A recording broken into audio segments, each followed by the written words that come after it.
Hello and welcome to another Times Members Question and Answer. Today we're answering comments and questions from our channel members on Frontline and other videos about current conflicts and their impact on the world stage. I'm Philip Ingram, former senior British military intelligence officer and now global commentator on all things geopolitics, military and security. Now we've got some good questions in today and some kickback as to things that I've said before. I like the kickback because it's important that we get this dialogue going. The first point comes from David and Melody, and they ask, why should any Western nation agree to allow Ukraine to cede any territory at all? They're the victims of an unbridled, totally immoral invasion, and it's the duty of NATO to defeat the invaders and to ensure Ukraine's success. Yes, I agree. Now, I'll expand on that. It's not the duty of NATO because Ukraine is not a NATO member. So Article 5 of NATO, which is an attack on one is an attack on all, would be what would be used to bring that duty onto NATO to defend Ukraine and to push the invaders back. However, it is the duty of the United Kingdom and the United States, and it should be the duty of Russia to protect Ukraine after the Budapest agreements that were put in place, but that hasn't happened. It's the moral duty of the West to support Ukraine and to stop any country from coming in and trying to change the international rules-based order to take territory by force. And that's why it's our moral duty to do everything we can to push Ukraine back.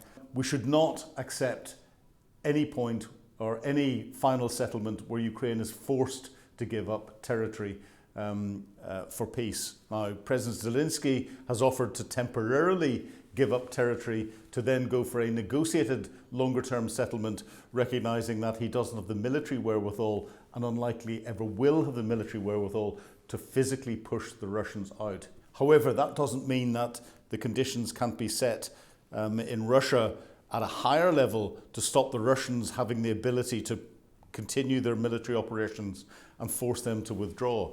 2025 is going to be a very interesting year as that's set one way or the other. But I agree with you completely. We should not be trying to force Ukraine into a position where they should be considering giving up territory for peace. And we should be sending that as a very clear message to Vladimir Putin. If we don't, there's a danger that other leaders around the world will see that as a green light for them to take territories that they have interests over. And here I'm thinking of Xi Jinping and Taiwan. So our next point is from Greg. In fact, there's 2 points from Greg. The first one is, in replying to last week's recap, you say, Philip, stop this talk of Crimea being part of Russia. Support the Ukrainian people. Quit giving up Ukrainian lands. I agree with you completely, Greg. Can I clarify if you thought that I was saying Crimea is part of Russia? It was up until the 1950s. And it was part of the USSR. Russia, Ukraine were all part of the USSR. For administrative reasons, Russia then gave Ukraine administrative responsibility over Crimea, and there was a deal to keep the Russian Black Sea fleet in Sevastopol and elsewhere. However, when Ukraine became a sovereign nation by itself, Crimea was clearly part of Ukraine. It is, under international law, an integral part of Ukraine. It is Ukrainian, and therefore, if I've given the impression at any stage that Ukraine should give up Crimea, I'll apologise completely. I did not mean that. Crimea, in any settlement, should remain a strong and physical part of Ukraine, and that's critical for Ukraine and access into the Black Sea and a lot of trade elsewhere. And in reality, Crimea can't exist without Ukraine because the majority of the water that's coming in is coming in from canals based in Ukraine. Crimea can't survive or you distill the water, generate the water that it needs to sustain the agriculture it's got throughout the region. It's in Russian hearts because it's where all those in powerful positions went on holiday, but it's also in Ukrainian hearts because it's been part of Ukraine since the 1950s and it's where all Ukrainians love going on holiday, and it's critical for their access into the Black Sea fleet and wider trade. So just to correct that. Now, Greg, you also then say Trump is not trustworthy. Can anyone actually believe what he said? That's a difficult one. Trump is not trustworthy. Trump says one thing and does something different and changes his mind. Does that mean he's not trustworthy?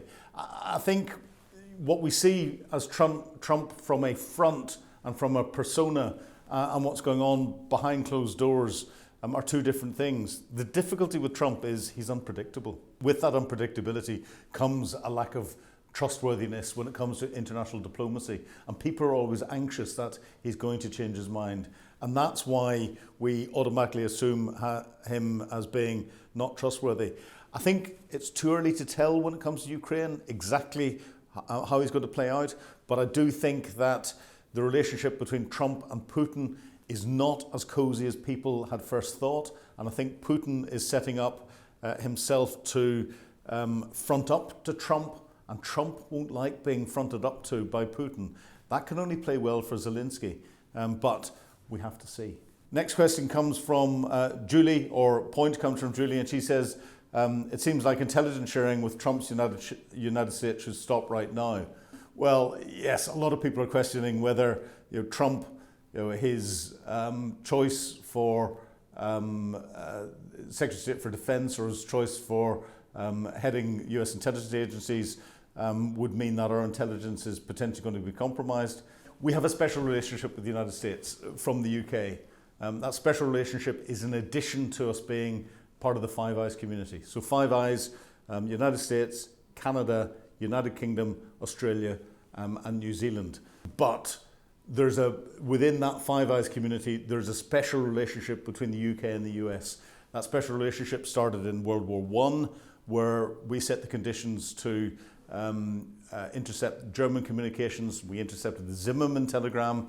The Zimmermann telegram brought, that was the Germans trying to encourage the Mexicans to invade the United States to stop them coming into the war. As soon as the United States heard about that, they then came into the war on the side of the Allies fighting the Kaiser. And then in the Second World War, it was that relationship built up on the intercept and access to the Enigma codes and Enigma-based intelligence, of which the UK gave US access to that and brought them into the programme. And that special relationship at an intelligence working level has continued.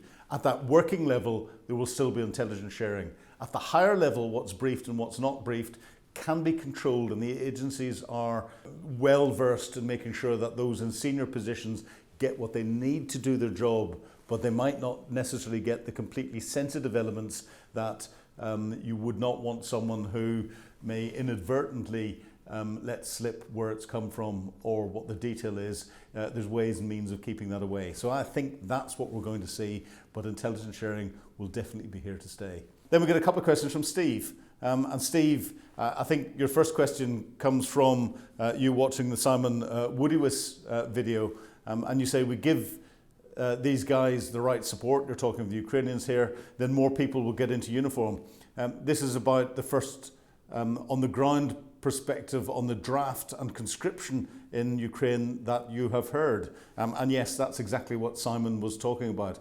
Surely there are lessons to be learned from the past in this. I think with regard to everything with what Ukraine's doing, there are huge lessons to be learned from the past. And I think you're probably looking here into how conscription came in the United States during the First World War, Second World War, and its impact on conflicts. And I can't quite remember off the top of my head whether there was conscription in the First World War and none in the Second World War, or whether it was the other way around. I'm sure you'll correct me in comments for next week. But we looked at the draft and the impact that that had when it came to Vietnam and elsewhere. And then we looked at the impact that conscription had in the UK in both First and Second World Wars. And that and its impact on society is something that Ukraine will be watching very closely indeed. Of course, we're seeing difficulties with regard to conscription in Russia as well. And this is where both Vladimir Putin and President Zelensky are concerned about the longer term effects it will have on the stability because of the impact that that will have on the population. It's a very difficult area to get right. And I agree with Simon Woodiwiss and your analysis on this, that I think if we give more confidence on the ground in Ukraine, then there will be more volunteers coming forward, and we don't necessarily need to get into that draft situation as much. But manpower is getting short, and therefore it wouldn't surprise me if we see changes in the legislation inside Ukraine to recruit more people. Putin doesn't want to do that, and he's trying to get as many people from overseas as he possibly can. But a lot more to play out on this.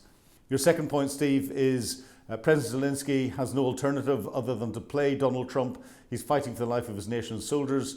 Think about it. What is President Zelensky going to say or do? When the war is over and Ukraine has won, the Ukrainian soldiers will be the backbone of NATO. Let's face it, Germany, France, the United Kingdom, Italy and Spain can't meet their military recruitment goals. If the US scales back operations in Europe, the US won't be able to meet their military recruitment goals either. Yeah, interesting point, very interesting point. I think President Zelensky is playing a masterstroke here in playing Donald Trump for what he knows Donald Trump wants to hear and needs to hear. It's forcing President Zelensky to go through some planning. Time and planning is never wasted. I'll always say that because I'm a former military planner. But it's never wasted, and it's giving him the options, and he can discuss those options in detail. I think when the conflict's over, Ukraine, from a societal perspective, will be tired. From a military perspective, it will be the most combat-proven military in NATO by a long, long way. But a lot of the personnel that are in will want to go back to their civilian jobs, and there'll be a restructuring inside Ukraine to create a professional military in the way that most NATO countries have got, and then to get a coherent equipment plan. There isn't a coherent equipment plan at the moment. It's whatever can be supplied, and there's so many different natures that is causing huge difficulties. So when the conflict finishes, Ukraine is on a path to NATO membership, but it's not going to happen quickly, and it's going to take an awful lot of time for Ukraine to restructure. And of course, as it's doing that, you'll get a natural flow of people through. That combat experience at the more junior levels will hopefully go, because they'll never have to fight again. But it'll be the senior leadership that will be able to bring that combat experience into modernising the Ukrainian military and integrating it into NATO. I think the most powerful European country in NATO will be Poland, and it's well on the path to that. From a conventional perspective, the most powerful European nation in Europe and in NATO, from a nuclear perspective, is the United Kingdom. The most powerful nation in support for NATO overall, and it'll remain that, is the United States. So thank you for watching this week's question and answer, and for posting your questions. Please put comments down below again, pose more questions, and we'll look at them next week. Remember, if you want access to exclusive videos and have your questions answered, please sign up for Times Radio membership. I'm Philip Ingram. Thank you for watching. Goodbye.